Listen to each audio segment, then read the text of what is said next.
Welcome to the concluding episode of Angels in the Operating Room, Tricia Barker's near-death experience. On today's program, we'll learn more about Miss Tricia Barker's lessons from heaven. During her college years, Miss Barker went through an extremely difficult period. One evening, feeling she could bear it no longer, she even contemplated ending her life. During her near-death experience, God revisited that very moment with her.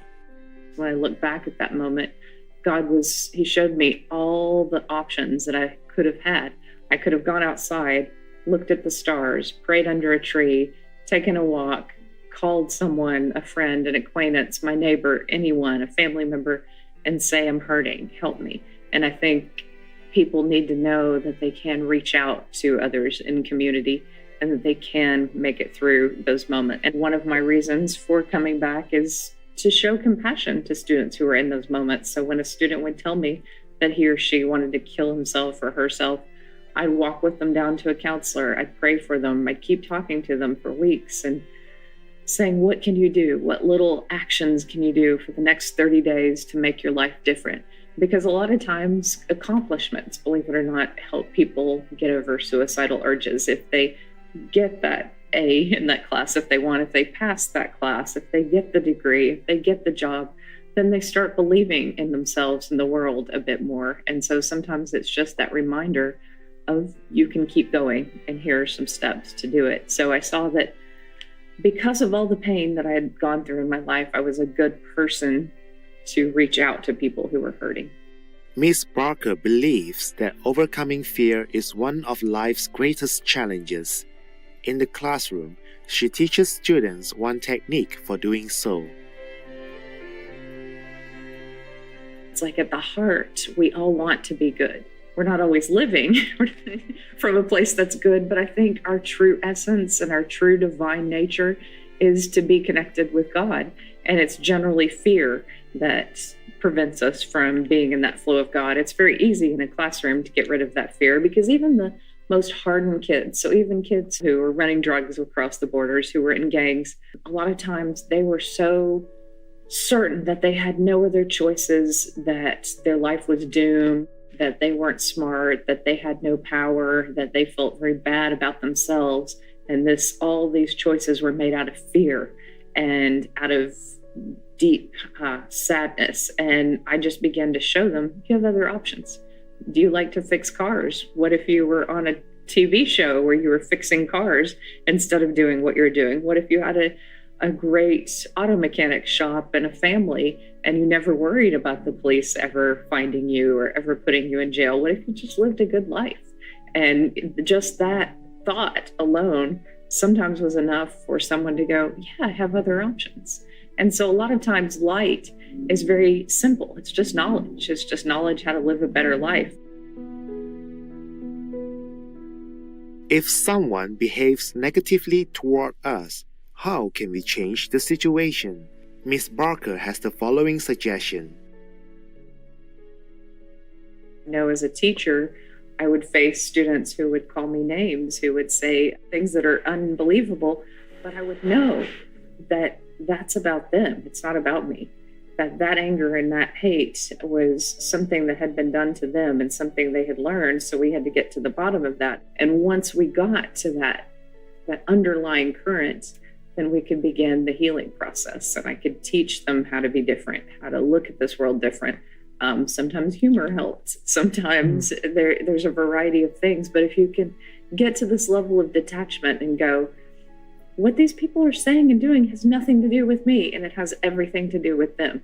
And if you can really get to that level and go, okay, God, so how can you bring about change in this moment? How can you help this person unravel what it is that is creating this drama in their lives? Then you can be a source of change.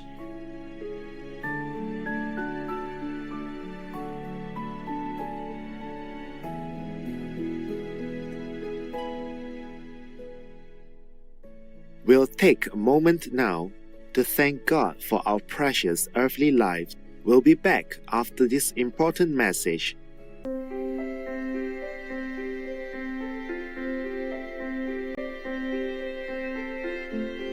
Welcome back to our program as Miss Tricia Barker answers two interesting questions. How do heavenly beings communicate, and how powerful is God's love? So the angels spoke telepathically through light and love and intelligence. My grandfather spoke telepathically, and even God spoke deeply telepathically. So God's voice kind of boomed inside of me. So I went to that place of God, and I wish that I could get people to understand how powerful that love is. So to me, God's light was pure love. It was pure healing. It was many things at one time. It was a feeling of deep freedom, but also deep safety. So if you can imagine flying like a bird, but also being cradled like a baby, it's two things at one time. You are safe and deeply loved. You are more free than you've ever been. And in that realm, you don't miss the human body. You don't miss that life. Through her near-death experience, Miss Barker came to understand the interconnectedness of all beings on earth.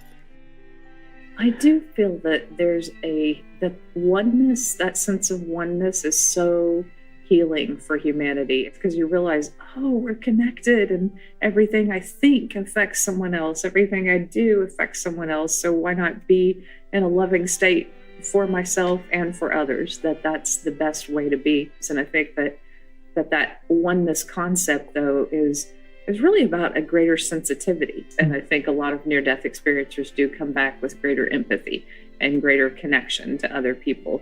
And that can be a beautiful thing. Miss Barker also learned that our attitude greatly affects those around us.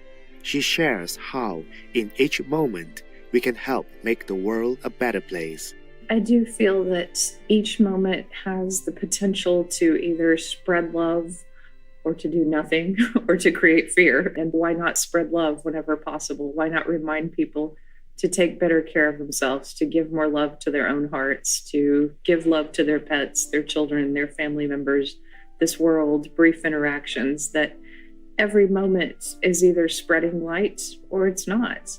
And why not spread light? Why not spread goodness? And why not spread joy across this earth? And I think that's maybe one of the most important things we can do, is to spread that love and that light across this planet. You're either contributing and making this a better world, or you're not. So why not make it better? Believe it or not, you can help in more situations than you think you are capable of helping, because God's strength is stronger than what we think we can do. The wish to bring light into this world is the beginning. So if you are connecting with God and you say, God, help me be a vessel of your love and work through me in every encounter that I have today, that's a good beginning. At the conclusion of the interview, Miss Barker shared these good wishes for our audience. I see God as an experience of love, and I wish everyone felt that way about God. I think near-death experiences help people have greater faith in God, but I wish everybody could every day feel the love of God, feel the energetic experience of God, because there's nothing better.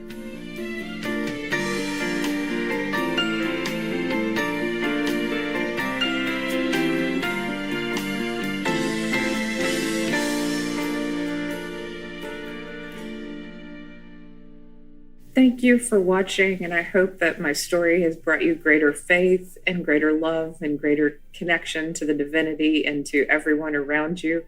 And may you be incredibly blessed in your lives.